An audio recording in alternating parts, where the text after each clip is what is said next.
At ito na guys, ang aking mabango masarap na rellenong pusit. Hello guys! Ayan, nandito na naman ang inyong Simple Kusina Mamita na magbibigay sa inyo ng panibagong recipe na masarap.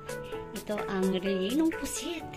Ayan, kasi guys, yung isang vlogger, nag-comment siya sa aking short video na pusit kung kailan daw ba mapapanood niya yung aking full recipe nito.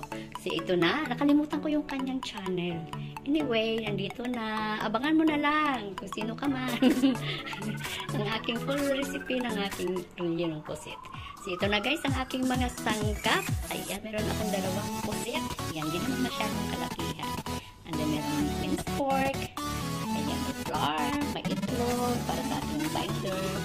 Tapos may garlic, may ginger, may kamatis, may sibuyas. Ayan, may bell pepper ako guys na hiniwa din. Tsaka yung chili, medyo konti lang kasi ano ko ng anghang. Tsaka carrots. Ayan, may lemon, light soy sauce. Ayan, siyempre meron tayong oil. At saka black pepper at asin. Tara guys, samahan niyo ako muli at magluluto tayo ng rellenong pusit. Ito guys ang ating pusit. Ayan, nalinisan ko dito sa loob. Make sure na ang ating pusit ay wala nang laman sa loob. Ayan, malinis na. Saka itong ating kanyang ulo ay mamaya tanggalin ko itong mahaba niyang galamay. Ayun ko, ano ba yung galamay sa Tapos, isama ko doon sa aking pagluluto ng mixed pork. Saka tinanggal ko na rin yung ipin. Ayan. So, ngayon, lalagyan natin sa ng soy sauce. Marinig muna natin siya ng soy sauce. Ayan. Tapos, ang ating lemon.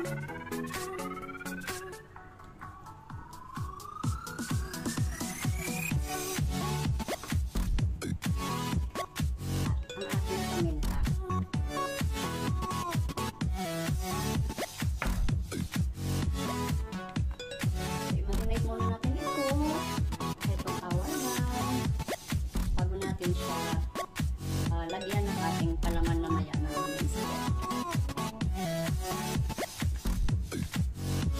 Ito na guys ang aking kawali. Ready na. Mantika na. So, mag-release na tayo ngayon.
Lagyan natin siya ng paminta at saka ang ating asin.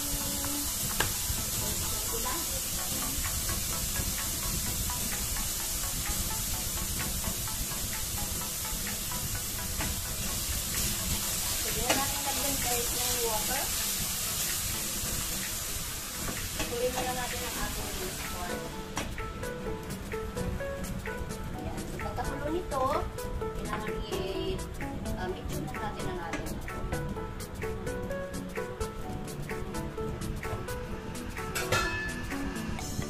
na muna natin.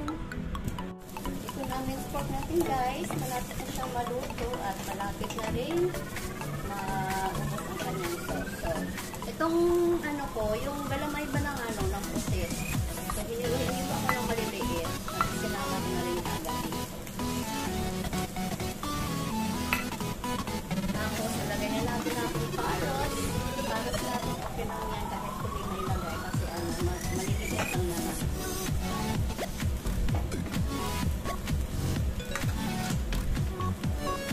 Ating kamatis.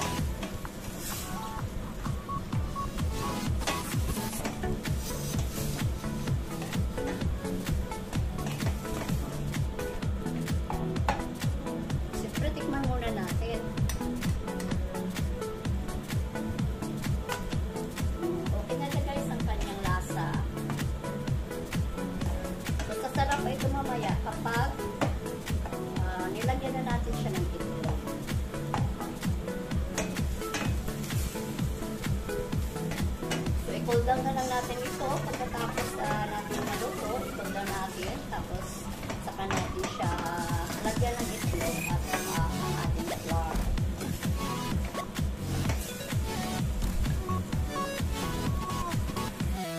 Ito na guys ang ating minced pork.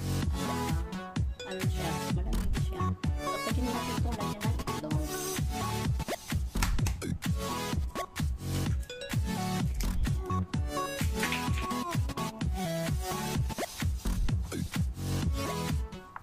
Tapos ang ating flour.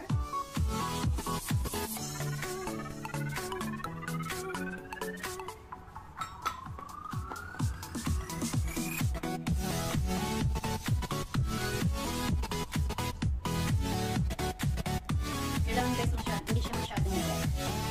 Kasi pag masyadong siyang wet, mahirap siyang ipasok tapos.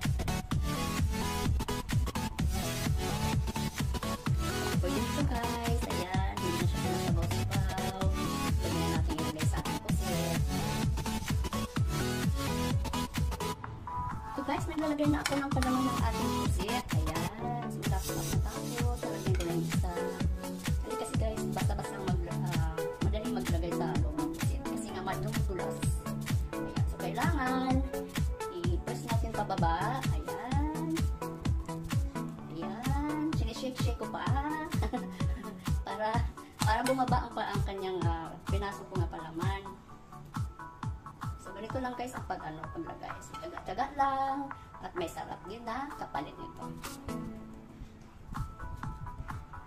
So ayun na.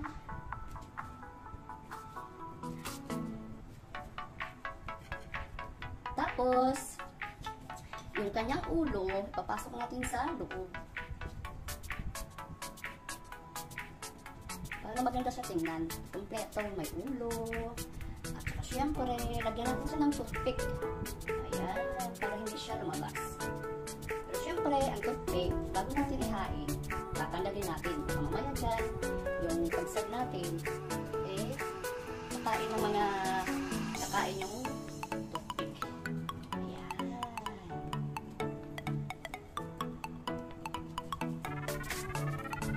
Ito na guys, ang aking ayan, dalawa na siya. Okay, hindi na ito pa ilay. Ito na guys ang ating position na natin. Ayan. Bago ko pinarito pala guys, nilagyan ko muna siya ng flour. Tinawag ko siya ng flour para hindi siya masyadong masikip. At saka syempre, maganda yung kanyang pinalalaban ng pagkakakulito. Dito na guys, pagkalangutan natin at antayin natin na mag-brown ang ating pusit na nasa medium lang ang ating apoy. Dito na guys ang ating yung pusit. Luto na. Ayan. Mamuhin na lang natin ito at pwede na natin hiwain. Palamig-lamig na ng pusit. So guys, sagutuhan nyo ulit ang ating panibagong recipe. And shout out Rita B Extension, Patilawa, All About Beauty, Beauty Family, Simple Support, Love shout out, and Raisa Pantan, Association Team, Love shout out, Solid Team, Love shout out. Salamat po sa inyo lahat ng support. Love you guys. At ito na guys, ang aking mapango masarap na rellenong pusit. Pwedeng panghandaan, pwedeng pangpulutan, at pwedeng pang negosyo. At ayan, meron siyang sausawan. Katakam-takam. Siguro guys, pag nakita niyo itong aking video, siguradong maglalaway kayo sa inggit sa sarap. Ayan, so sana guys, magustuhan niyo muli itong aking panibagong recipe. At wag lang kalimutan mag-subscribe, mag-likes, at mag-share sa aking channel. At syempre palagi sinasabi ni Mamita na kung kaya ni Mamita magluto, kayang-kaya nyo rin yan. Maraming salamat po and God bless.